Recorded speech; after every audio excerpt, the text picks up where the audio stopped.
Olá pessoal, estamos começando uma série de videoaulas falando sobre a Segunda Guerra Mundial.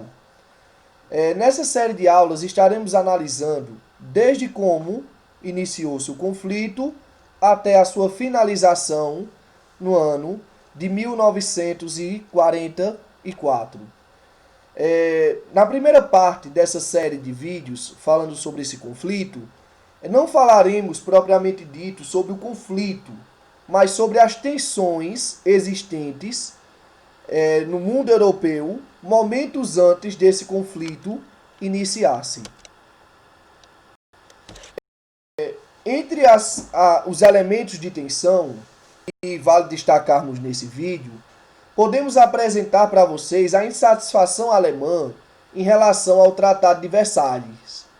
O que foi o Tratado de Versalhes e quais eram as insatisfações? Em primeiro lugar, o Tratado de Versalhes, como já falei em vídeos anteriores, foi um tratado assinado após o fim da Primeira Guerra Mundial.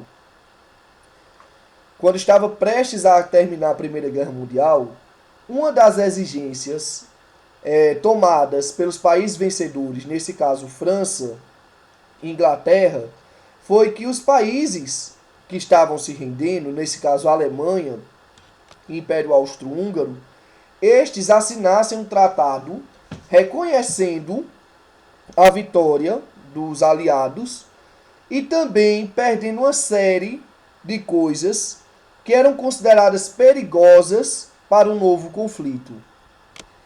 Entre essas percas, entre essas questões que foram impostas à Alemanha, a gente pode destacar algumas aqui. A primeira delas, a devolução da Alsácia-Lorena à França. A Alsácia-Lorena era uma área de mineração que foi conquistada pelos alemães em um conflito anterior à Primeira Guerra Mundial e que os franceses sempre tiveram um desejo de recuperar. Dado o fato que após a Primeira Guerra Mundial, os franceses vão exigir a devolução dessa área de mineração. Esse foi o primeiro ponto de insatisfação dos alemães, a perca da Alsácia-Lorena. Segundo elemento de tensão que podemos destacar, a perca de territórios, tanto dentro do continente europeu, quanto em outros continentes.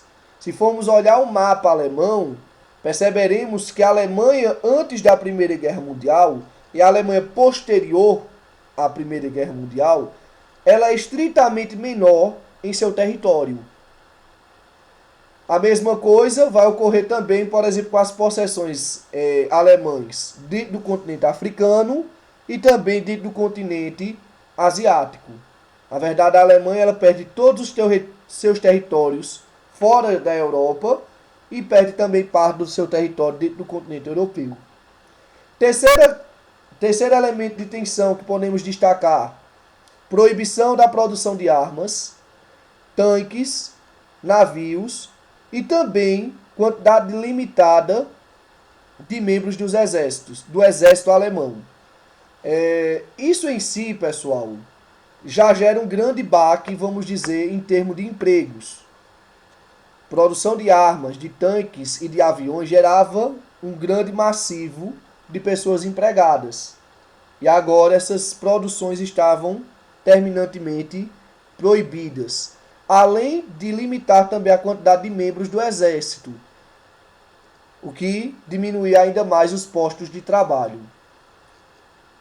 Ainda temos as indenizações às potências vencedoras.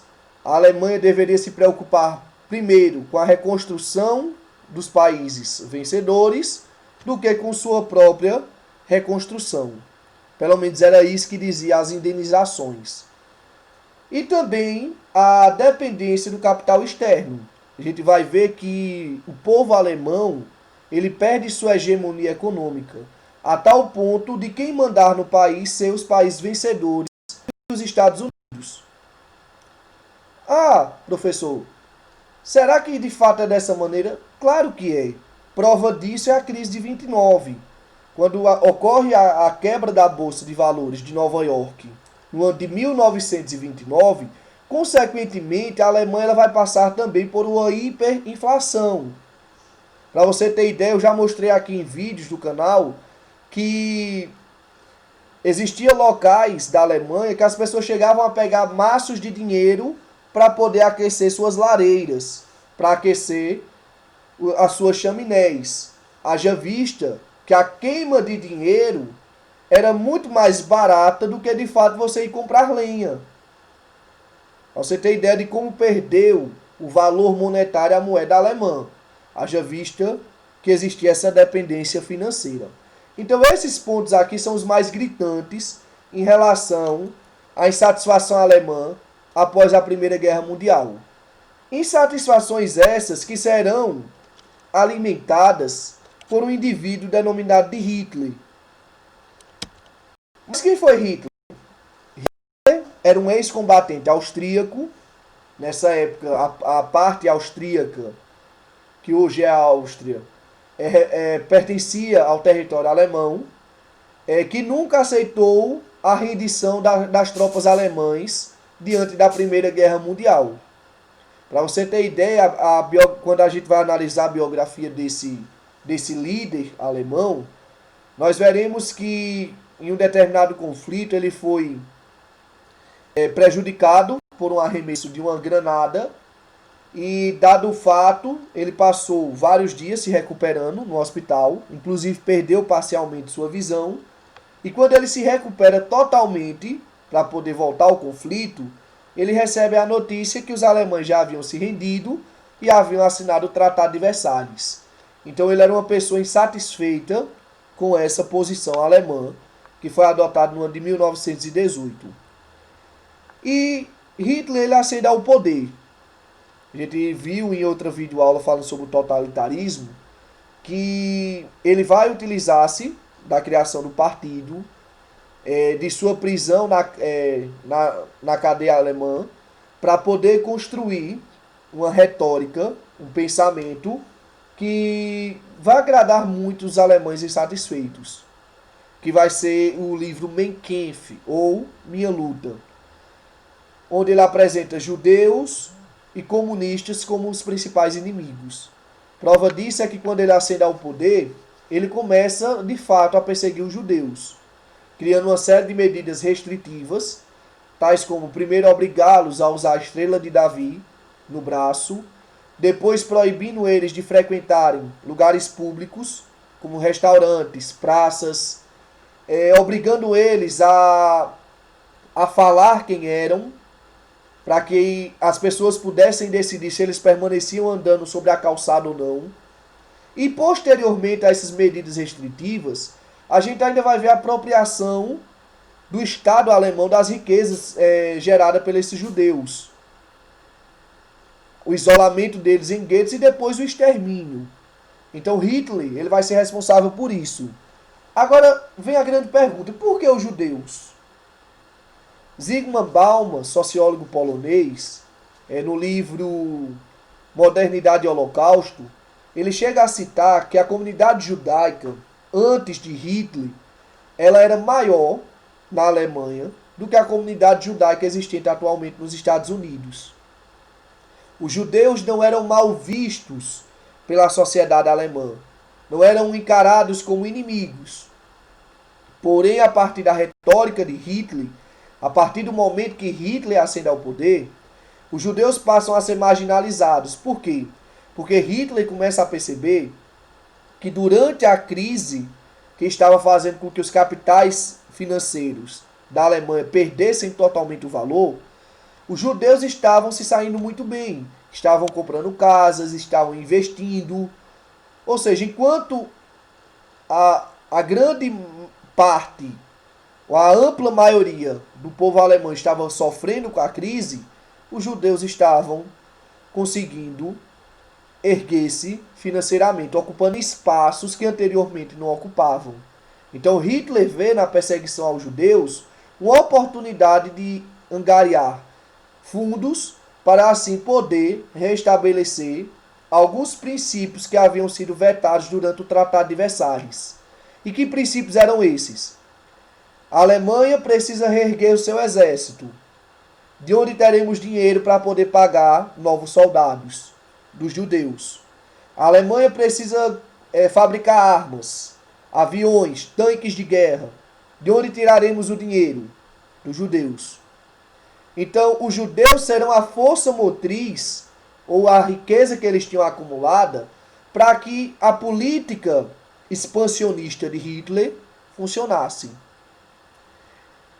Hitler se apropria da riqueza deles, rompe com os princípios do Tratado de Versalhes, reergue, vamos dizer, o exército alemão, a produção de armas, de aviões, de tanques de guerras, e começa agora também a expandir-se pelos territórios circunvizinhos. Outro detalhe que vale a pena destacarmos é que Hitler, essa postura de Hitler em relação aos judeus, inicialmente não era apoiado pela ampla maioria. Prova disso é que Hitler vai ser eleito com 1/3 dos votos dos alemães. Ou seja, ele será eleito com cerca de 33% dos votos totais da Alemanha.